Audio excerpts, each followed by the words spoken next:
Hey, welcome to Geek Freaks. I am Frank, and I'm joined by Kevin. Hey, hey. Kevin, how you been doing with this heat, man? It's not as bad up here for me as it is for you down there. Like we were just talking right before, the humidity up here is pretty bad, Yeah, but luckily I've got AC in my house, so it's not as bad for me as it is for you. yeah. Today's 105 for me, but Oof. got the AC going, and like just a minute ago, I was just like sitting in front of a fan, just kind of like take me over. Yeah, I can't. I'm just such a winter guy. I'm like a Christmas dude, so Yeah, I'm so ready for this to be done. I got a guy at work that's actually like, when it's 80 degrees in the office, he's like, "Let's turn the AC off. It's too cold in here." I'm like, "Dude, you're in an office environment. Get used. It's got to be 70 or Wow. cooler inside of an office, man. Not just for me, but for the like we got computers running. Come on, man. Just because he Oh likes to work yeah. outside in like 105-degree weather, it's insanity. This guy, I can't. No, he. Not for me. That's not human. You guys need to check on him. We just found out that Yeah, aliens are real. He could be one of them. We don't know. right. Tell the MIB. All right. We are pulling a question out of the Geek Box, guys. If you guys want one, link in the description. Here it is. Have you been to an arcade? This should be easy, but can you explain the arcades you've been to? Let's go with that. So there aren't too many arcades around here, nor have there been throughout my childhood. Okay. Most of them are gone. There are two big ones remaining in my area, both of which I've been to in the last 5 years, I would say. One of them is just a nickel arcade. It was always a nickel arcade. It has Hmm. games where you play for tickets, and it has games where you play just to have fun, like you would at a normal arcade for like high score stuff. Yeah. The other one, my favorite one in this area, is a barcade, and it has all sorts of old school arcade cabinets. It is meant for. There's a lot of single player stuff, multiplayer stuff. Their food is fantastic. I don't think they brew their own beer there, which is weird because I live in Oregon where almost every bar, almost every restaurant like brews its own beer because that's just Hmm. how we do it around here. But no, their food is great though. Yeah. But yeah, that's all I've got for arcades around here. For me, that sounds like our coin op. We have one in what's called Old Sacramento, or no, it's actually downtown Sac. And it's called Coin Op. It's like that. It's got this bar, a lot of old arcade machines, classics. I play that Simpsons like crazy, the Konami. I mean, you just can't get enough of that. And outside, they got the giant Jenga, so you can play those. We were gonna bring Kyle there when he came into town for the convention, and I was like, I don't know, guys, we're gonna be pretty tired, so maybe we'll do the next day. We were exhausted. Like I can't, like that event just kicked our butt. So then the next day, we're like, you want to just go to Diana's house and play board games all day? He was totally on board. That's what we did, and it was great. That's That's how we should great. do it. Yeah. All right, guys, let's go ahead and get into the news. We're starting off with Gal Gadot. She says she's going to be returning for Wonder Woman. She's working with Peter Safran and James Gunn for this project, so she's going to be in the new DCU. Now, we know that DC's resetting everything. We know Blue Beetle's kind of like been the one character moving forward because he's kind of stuck out of time right now. It makes sense. Does it make sense if you're trying to reboot an entire, I mean, really an entire brand? Would you bring anybody with you, or do you try to just bring the best? What do you think? That's a hard one because, like, when I think Wonder Woman, I haven't seen any of the DC stuff. We've talked about this a ton. I'm not a DC Yeah. Oh guy, yeah. but I've always thought that Gal Gadot was a great fit for that character, She and is. the movies just haven't done that well. So maybe if she's the perfect fit for the character, and you can think of it as a new timeline, then it works. Like I thought Chris Pine played a good Captain Kirk, but the movies that he was Captain Kirk in weren't that great. Um, yeah, I think I'm glad they didn't keep him. So they could really go either way. They could make it make sense though with Gal Gadot. I really think they could. Yeah. Real quick side note: I was watching a TikTok where a guy's like saying he's a big Star Trek guy, and he's like he went back to watch those three Kelvin timelines, and he's like, guys, these movies are awesome. I don't know why we're like some people were hating on them so much, and I completely was like cheering at my phone. I'm like, I fucking love those movies, but they're definitely not like Star Trek movies. They're just Yeah, fun, and the that's what it casting I is. think was so perfect in those movies. I really have no problem with any of the casting. I would do an entire episode of Trek Freaks right now about those three movies because I almost entirely agree with you. I Yeah. almost entirely agree with you. Like, yeah, but We might yeah, have to do a I don't know. challenge Knowing accepted, and then we'll transition into like the yes, return of Geek Freaks or Trick Freaks. I like that that'd be idea. great. But yeah, with Gal Gadot as Wonder Woman in this new timeline, new era of DC that might bring some of the old fans, as well as, her star power, bringing in people that know who she is but haven't seen them, like myself. So I think it's a good move. She's a name that will draw. Yeah, and I really can't think of another actress that fits the role so well. She's actually really like Batman to me could be anybody you draw it out of a hat. There's so many really good actors for that. Superman, yes, we definitely have her Henry Cavill, but I could see that in like the new guy's really good. But for some reason, I'm like, yeah, Gal Gadot's the only option I could think of, and so it's gonna be awkward. And I kind of mentioned this on TikTok where we have to just be mature audiences at this point. I think there's something where we feel like these studios owe us for some reason a narrative explanation to why casting is the way it is. That does We don't do that for anything else. Why are we doing that for superhero movies? Right. Like we were talking about the Kelvin stuff, that the Kelvin timeline Star Trek, Leonard Nimoy, his Prime Universe Spock was in the Kelvin timeline. That's what shifted everything. So they're like basically handing the torch to Zachary Quinto, saying, "Yes, I approve of Zachary Quinto as Spock," which he was a fantastic Spock too. Just say we haven't had a bad It really Spock is. yet. We have not. Knocking on all the wood, who knows? I will say, Right. do you think those movies would have been, I think they probably would have been handled even worse or gotten even worse of a review or whatever if Spock wasn't there, if Leonard Nimoy wasn't there. Yes, because with Leonard Nimoy, it was clear that it was a different timeline. If Okay. they didn't have that clear, concise cut with him being the transition point, then it would have been like, well, this isn't what happened. It's kind of what we're starting to see with Strange New Worlds right now. There's some stuff Right. that's slowly being retconned and slowly being just re-added, reintroduced. The eugenics wars taking place at a totally different time. That's kind of Interesting. starting to become a thing now. That's a biggie. Like Yeah. there's a lot of stuff that, and this is in the Prime universe, so I can, if Strange New Worlds keeps doing the same thing that it's doing now, then the I could see it getting down a path where people get angry. So yes, it was a very good idea for them to do that with Spock, with Leonard Nimoy. Even Jonathan already, he's kind of like, I don't like how visually the ship is so much more modern than the old ship, and it's like, well, it has to be. It's not like Yeah. I told him like there's a story and then there's the visual representation of the story, and that's what we're watching is the visual representation of the story. The knobs and stuff like that has to update. Like Star Wars, which actually it's part of its glamour, is the fact that it's trying to stick to 1970s version of sci-fi is part of the why it's so cool.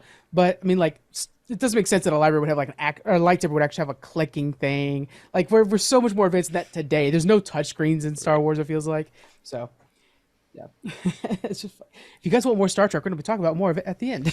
I was going to see if I could make every story that we talk about somehow about Star Trek. Post Malone, who would be a very good alien creature in Star Trek, has just.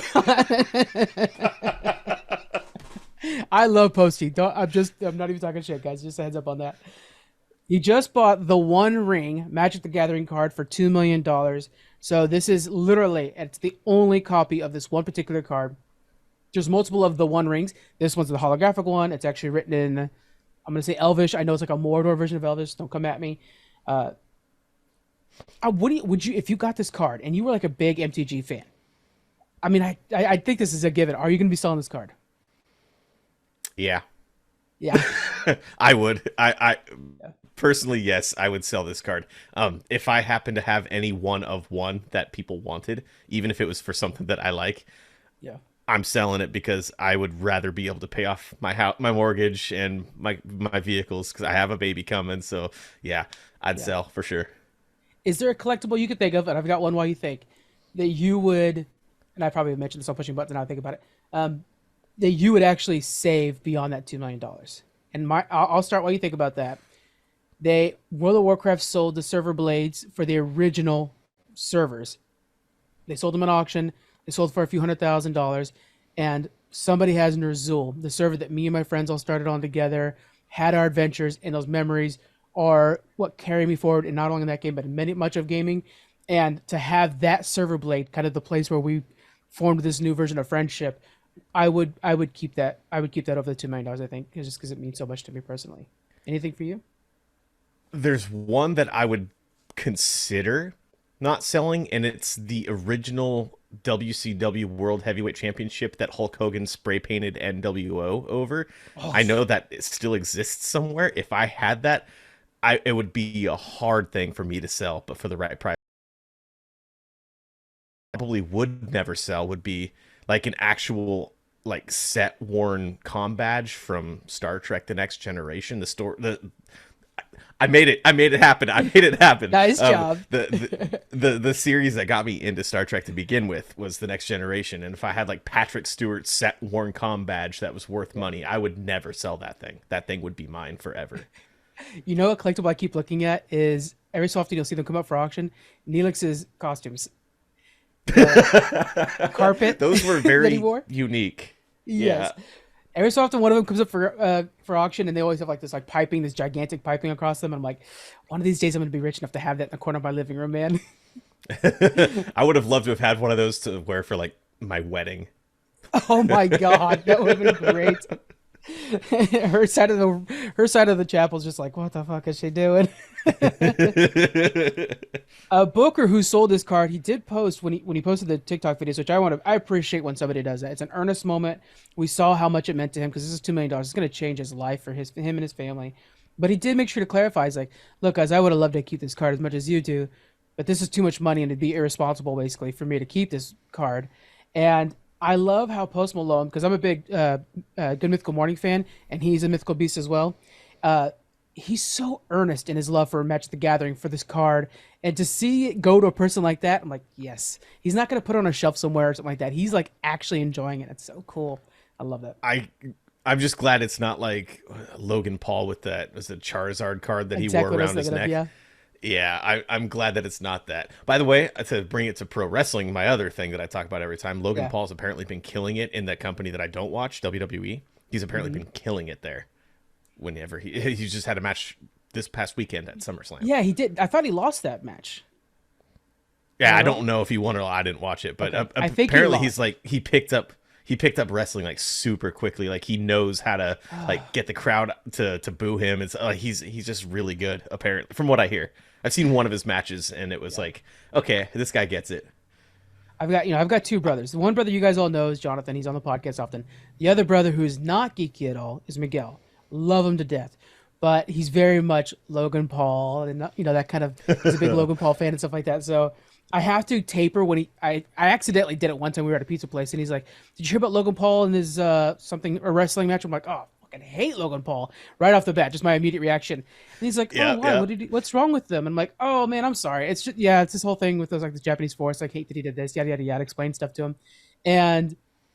I just like shut him down. I didn't mean to do that. I hate to do it to anybody's fandom. Just because it's not Star Trek or Star Wars, I immediately shut down his fandom. I'm like, that's literally the point of Geek Freaks to not do that. I just did that to him. So ever since then, I've been trying to kind of like come to him with like more Logan Paul facts and stuff or whatever. And I just felt bad that I did You'll that. never guess what I just heard on the Impulsive podcast. Yeah.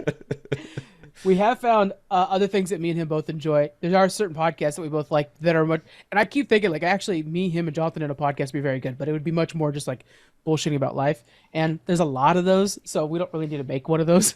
But yeah. Anyways. Next up, speaking of podcasts, podcasts are going to be are now added to TikTok, and this feels like a weird platform, but let me explain what happens on my side of things. You make a video and say you're a podcast that then there's so many of them, then some of them listen to this podcast where all your posts on TikTok are specifically saying, hey, there's an episode of the podcast out. You could then link to your podcast. You attach the specific episode, and then on the bottom of the TikTok video, they can click on that and listen to the podcast within the TikTok player itself. You can even close the app. It'll continue playing. Do you think TikTok's the right home for that? I feel like it's such short form media that making it into an hour long, listener is a little weird. What do you think? It's worked out wonderfully for me. There was one video of I don't know if you've heard of him, the Geek Freaks Headlines TikTok channel. I don't know if like you've that heard of guy. that small. It's small for now, but soon to be big. I tried that actually. I clicked on I was at work and I was like, I need a couple minutes away from my computer screen to stare at my little phone screen. And I was like, all right, time to get back to work. Click that, listen to podcast, and then I can just set my phone down and it's the perfect. You like just convinced. Easily. Yeah, that makes a lot of sense because to me, I was always like I'm interested in short form content right now. So then, why would I then shift what my interest is right now into a long form thing, like long hour long Geek Freaks or something like that? To me, it just didn't make much sense. And but I like that where it's like, okay, now I'll get back to work. Okay, you've sold me on it. This particular episode or the post I made explaining the new thing blew up on TikTok for us. So I'm kind of like, should I be talking more about podcasting? I don't know, but yeah, Dude, you could be the podcast guru on TikTok. You know how there's the I like the fast food secrets guy. There's the yeah, oh, I love him. there's a yeah, he's great. There's the what no way guy. There's just all Dude, I these love that guy the too. guy. He just opened his own Yeah, merch shop just I for heard. his thing. It's Yeah, like, is there really that much of a draw? Like, I wouldn't mind a hat that says, uh, exactly. Yeah, he's a meme at my work, and my work is yeah. nothing has nothing to do with anything. So I have yeah, tried the shit that he finds though. And have you it ever seen the works. guy that does the hack reacts? Have you seen his yet? Where he just reacts to people's hacks that are like construction ones. His big beard. Yeah, like they're like montage videos, and he's like, "Oh, that's Yes. not gonna work," or "Why are you doing that?" and stuff like that. Yeah. Yes, okay, Okay. We have the same feed. Okay, good. yeah, pretty much. I'm sure. Oh man.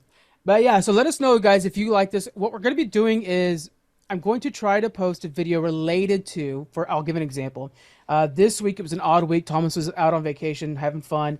And so the challenge accepted for this week was just me doing it solo. So it was a very odd episode, but nevertheless, I made a TikTok video where I explained the top five A24 films, which is what the episode is about, and then link to it. So I'm going to try to do that for our TikToks as normal. Clearly, headlines is the main thing, but also make sure that there's something to kind of branch out to everything. So let me know if you guys like that and what we can do to better that. It's just something new. Stephen Amell, okay. I want to start off this conversation. We're going to be talking about Stephen Amell and what he said about SAG-AFTRA. I don't think we need to harsh him too hard, but also we need to, hey, look, this is what you did. He's at GalaxyCon, and he basically says, just summing it up, I don't support the strike. I support my union, but I don't support the strike. Are you able to separate those two? No, I don't know how he is. I'm Mhm. also not an actor, so I don't know how to separate the two. I It seems short-sighted, but he's probably also irritated that he's not able to talk about the new season of Heels that's Yeah. on Stars right now. He's not able to talk about any of his normal stuff, and it's probably just getting to him in a way that he didn't know how to like reconcile with also supporting the the the strike in his mind. So, or not the strike, but the union. So I don't know. It seems counterintuitive to me, but Yes. I'm not him. So He went on to Instagram to further explain that essentially what he meant by it, which it's easier to kind of with some breath, make a better version of it. But he basically said that, look, it's just because, I think that the strike might have been a little too aggressive or whatever. But essentially explaining that, like, I'm backing the strike, I'm backing the union, I'm not breaking the strike in any way. It's just that wish we could have done this other ways. But basically, this is unfortunate. And he kind of explained it that way. It's easy to do that in hindsight, of course. Um, I think that happens with people in a union because the unions are not 100% voting for a strike. It's like 98. It's not, but still, there's people who are against it. And I wonder if it's because he's already had a pretty established role. He has a new show he's doing that he feels so comfortable. I'll elaborate on this a little bit more. Jamie Lee Curtis just came out and said she's pretty neutral in the situation, and then immediately people were like, "Oh my God, she's against SAG-AFTRA," and it's like, no, she's just. And a lot of people were like, "Well, of course, you're Jamie Lee Curtis. You've never not had a role to play, so it's easy for you to say." What are your thoughts on all this? we also see people like Mandy Moore. I think she posted like there's for every millionaire that's on strike out there with them is just another voice, especially a big voice like them, Yeah, that it'd be nice if you get them or Tom Cruise to say something in support of the strike. I think it would go a long way to show the studios that the demands of the unions are serious and that it's not just, oh, we think we should have more money. right. It's a serious thing that they should consider, and having money people behind it, like established money people behind it, would go a long way to the people that are making, minimum wage ish type income off of this stuff that are also on the picket line not making money right now. So Yeah, that's very well said. I mean, we've dove into some of the working conditions and what they're fighting against in AI and all these different things. It definitely makes sense to me. I think one of the things I find so interesting about the situation is the immediate reaction to it. As an outside supporter of SAG-AFTRA, and of course we talked about this in the past, how we try to get around everything and figure everything out. I was just kind of surprised at how much people were just dogpiling on Stephen Amell. And right away, one of the first things that happened were people were talking about how his co-stars on Arrow hated him and stuff like that. And it's like I've heard, I didn't know to the extent. Definitely heard about the extent. But also it's kind of interesting that was the immediate response. Like, hey, he's not fully supporting the union or the strike. So let's dig up everything about this guy. Doesn't feel like the right response to this. that is how the media works. That Yeah. is, you just basically described the 24-hour news cycle, but the entertainment version of it. Yeah. I think that's exactly what it is this guy said something, it can be construed as this. Let's dig up everything that supports this narrative to make it. And whether it's true or not doesn't matter if you click on the news article. Gotcha. Like The reason that's it's all called Geek Freaks headlines and not Geek Freaks the body of the article, because we right. know it's Exactly. Yeah. interesting. I think we all need to breathe a little bit when we hear. I like to share the news as much as possible, even in that discussion, like the TikTok I made about this. I was definitely leaning against him, and that was, and I maybe was a little too biased in that for sure. But I got comments being like, "Well, I don't think we need a dogpile on him." I was like, "That's fair," and I probably should think again, you know, on how to approach this. I do find it interesting. I do want to shout out though, like The Rock and many other actors have been putting in like $1 million here and there into a fund, and there's gonna be a link in the description. It'll be the top link into a fund that helps support the writers and the actors who are not at the top of the pyramid, maybe paying bills or getting food, stuff like that, because they're going through a stretch right now. They're getting into the months where paying rent will be the hard part. And so you guys could pay into that if you'd like to and help them out. Next, we're going to be talking about. No, I'm scratching that one. Never mind, I don't like that one. All right, we had a leak on Amazon of all places. Those guys have loose lips, showing that the Ahsoka series is probably adding Anakin Skywalker. Now, the rundown of this is the description for a new T-shirt. Explained everybody is coming back, and it said, this person, Sabine, Anakin Skywalker into the Star Wars Ahsoka series. Now, I immediately was like, yes, we're going to get round two, Vader versus Ahsoka. I want this so bad. But then it dawned on me, wait a minute, we don't call Anakin after the transformation. So we could have a flashback to Clone Wars, or we could have a ghost version of maybe, I don't know what the timing is at on this. I don't know if that quite works. But yeah, it should work.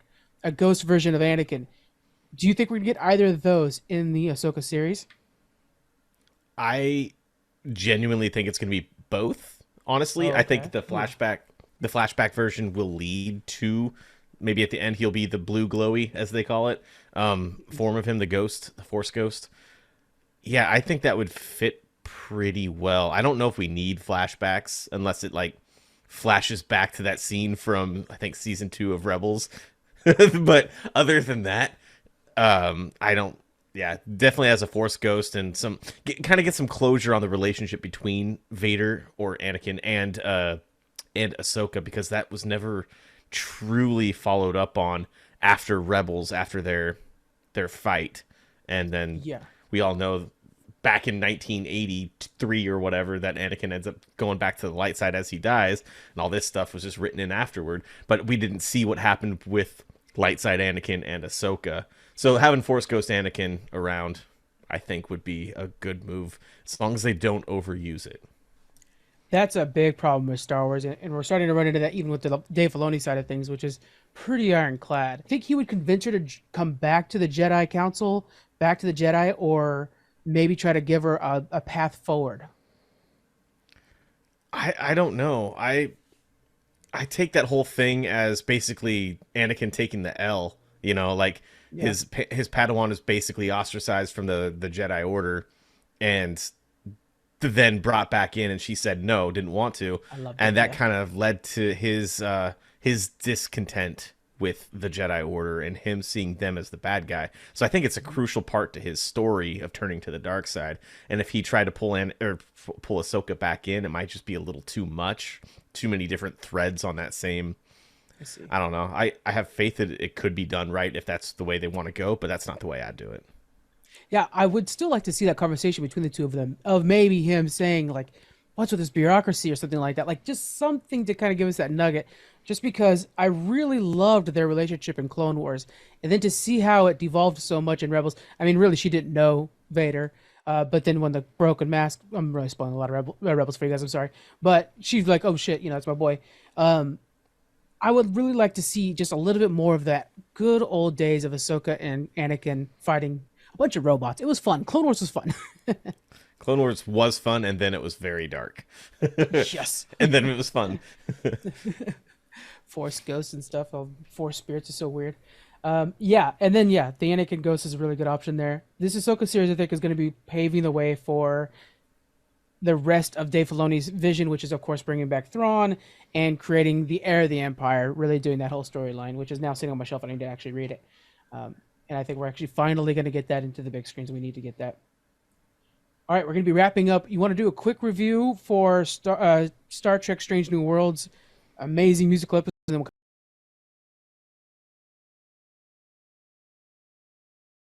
So much call it a review. I just wanted to talk about the implications of having a show that's not a musical show having a musical episode and what that meant for Star Trek as a whole. And there's been a lot of like super negative or super positive thoughts on this episode. Almost no one's right in the middle from what I have seen, and I feel like I'm right in the middle, so I don't have like I don't know. I'm trying to, I guess, look for guidance on how I should feel about this because everything on the internet's either super negative or super positive. I'm not a musical guy, yeah. but I thought the songs were well done. I love the fact that Celia Rose Gooding, who plays Ensign Uhura, who's a Grammy winner, she shined in this episode, and she is just one of the best people in that series and a cast that's just fucking outstanding. Stacked. Christina Chong, who just had an album release, she's a singer as well. She this season has been a standout season for her in particular. She plays La'an Noonien Singh. She stood out this season, and she had a breakout performance in this episode particularly.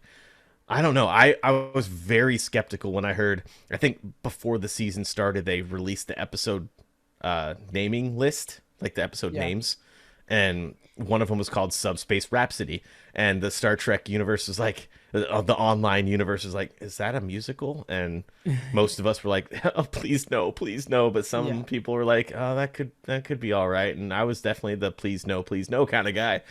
I don't know. I think it's probably not one I'm gonna specifically rewatch every time, but if I'm rewatching the series, I'm not gonna skip it because it was still it was very well acted, and for a musical, I thought it was okay. For transparency, I haven't watched it yet because I try to let them build up a little bit so I can binge them all. Everybody knows that. But my question for you is: does it build on the grand story of Strange New Worlds, or is it just a bottle episode completely separated? Definitely a one-off. Okay.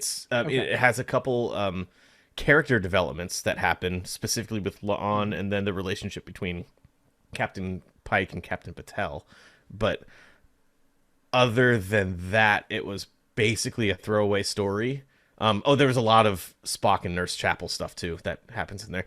Just I can't talk about it without talking about spoilers, so I'm going to stop talking about it so that you can watch it. But the season is about to end. This comes out on Tuesday. The season finale is in 2 days from when this releases, so you'll be able to watch them all pretty soon. Then I go ham. Yeah, it's so. Here's my thing. I think everybody understands like Buffy the Vampire. I mean, legendary show from the '90s, right? The musical They episode reference is, that too. Did they reference that in this? In Star Trek? Yes, they absolutely reference it because they That's knew so people were going to be making the comparison.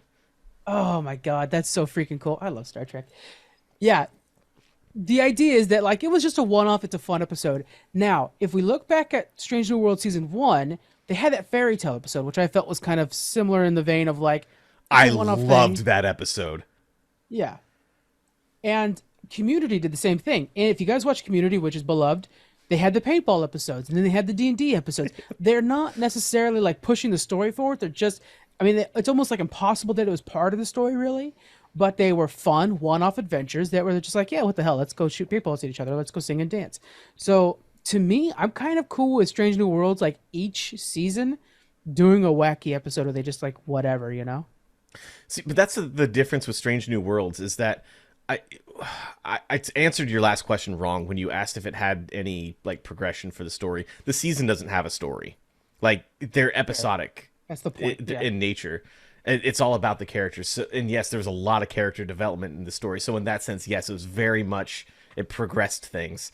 And that's just this show is different than all of the rest of new Star Modern. Trek in that Yeah. because they also had the crossover. Those Old Scientists episode 7 was the crossover with Lower Decks, which might be my favorite Star Trek episode ever at this Yeah. point. Which also broke my heart to see that they went on strike right before that episode came out because Tawny Newsome is both an actor on Lower Decks and was in this episode of Strange New Worlds, and she's now a writer for the upcoming Star Trek.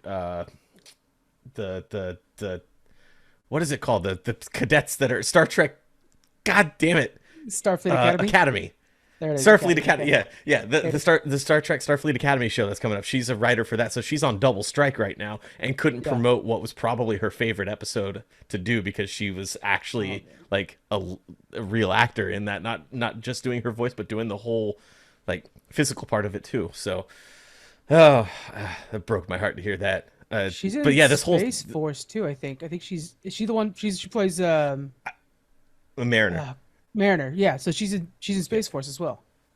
She's great Gotcha. in that. Yeah, I haven't seen that, but I've heard that. Yeah, yeah. Yeah. But Strange New World season 2 has been a bunch of one-off episodes as it is. So having a musical is not like that.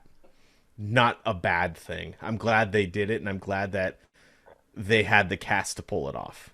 Yeah. I think that I think we could both agree that Star Trek benefits from being less of a story arc, in my opinion. I think before modern Star Trek, it's got to be Voyager, which was the whole point is just go home. Was the entire big story arc, and then like you kind of added this one of like, can 709 become human again? Two big story arcs, but they were you could like totally lean off of them so well that it didn't really matter. I think that's really what hampers Discovery so bad because it has to connect so much. Now, when they have this one episode where all of a sudden the ship has crazy emotions, I have to remember the fact that that ship has crazy emotions in the future episode, and it's dependent on it. Like to me, it just doesn't work well in Star Trek. What do you think? The shorter episode count helps with that, in my opinion. Okay. I, I'm rewatching Deep Space Nine, as I've said almost every time we talk about Star Trek. I think my wife's you always downstairs are watching rewatching right it. now. Well, yeah, yeah. I think we're almost to the final season now. But Deep Space Nine had the Dominion War. It had will Odo find his place in the galaxy? Will he find his people? And when he does, no, I'm not going to spoil Deep Space Nine from 30 years ago for anybody that hasn't seen it, but will he align himself with them going forward? So they had those overarching stories, but that was like over 5, 6, like the whole show was 7 seasons. The Dominion War was like 3 of those seasons, and they brought the Dominion in, I think, season 1 or 2. So it was like over the entire series, and you didn't have to remember little things like, oh yeah, the ship gained sentience and is now protective of itself in Yeah. a weird way. He's having but- a bad day. Clearly, that's like my least favorite Discovery episode by a mile. When she's trying to like Yeah. convince it to do something, I'm like, look, I'm on board with you guys a lot farther than a lot of people. This is stupid. It's like, come on. I'm going to pitch this right now since we're on the topic, and I think we're probably getting close to the end of this topic, is getting close to the end. Discovery is also getting close to its end. I think after season 5, we should run down that entire series, like bring Trek Freaks back for a day, or maybe dedicate an entire Challenge Accepted or Geek Freaks episode to it, and talk about what Star Trek Discovery did good, what we thought it did poorly, and the greatness of those characters in that show, because I think they are very well written characters and Yes. very well acted. love the characters in that show. And And we I just would want to talk not about the whole thing have. from top to bottom. I know, and we would not have a lot of what we have today if it wasn't for that show kind of denting things up and trying some new stuff out for a new era. So, in a streaming world, I mean, Star Trek in a streaming Yeah, world is a whole new thing. I like this idea. Put it on the books. We're going to definitely do that. That's a great idea. nice, cool. All right, guys. So, you have a lot of Star Trek to look forward to from us. What I want to know now, Kevin, what is your recommendation for the week? This is going to come out of left field because I want to recommend Baldur's Gate 3, but I haven't played enough of that to be able to recommend it. Yeah. I imagine it's great, but that's not going to be my recommendation. I found a game that I bought on a whim last week called Melatonin, and it is on Steam. It is a rhythm-based puzzle game. It's kind of difficult, but it's also kind of soothing, and it's a very quick game that you can play 10 minutes of, or you can play 3 hours of, and just if you're looking to kill some time, it's I think $15 full price. Melatonin on Gotcha. Steam. Yeah, it's on sale right now for 11.90. Oh, by the time this episode comes out, it won't be. Never mind. But yeah, 14.99 full price. So There you go. it's overwhelmingly positive By reviews. the time this episode comes out, you guys have 2 more days to get my suggestion for you guys on the Epic Game Store. They always have free games that come out every Thursday. This week, they released Loop Hero for free. That is a Yes. must try out. Give it a try. You'll be surprised how many hours go by when you're like, what am I doing? Like, holy cow, what? It's nighttime right now? You never do. It is really fun and it builds on itself in a very interesting way. Doesn't take long to understand what's going on. And then it's this weird thing. I can't really explain how it works, or like how it builds so much. But all of a sudden, you start to like kind of get these like chains and stuff like that. You start to kind of get this own rhythm of how you want to play, and it's a blast. It is completely free right now on Epic Games, guys. Even if you don't have time to play it now, add it to your library. That's if you, by the way, join our Discord. We literally have a bot that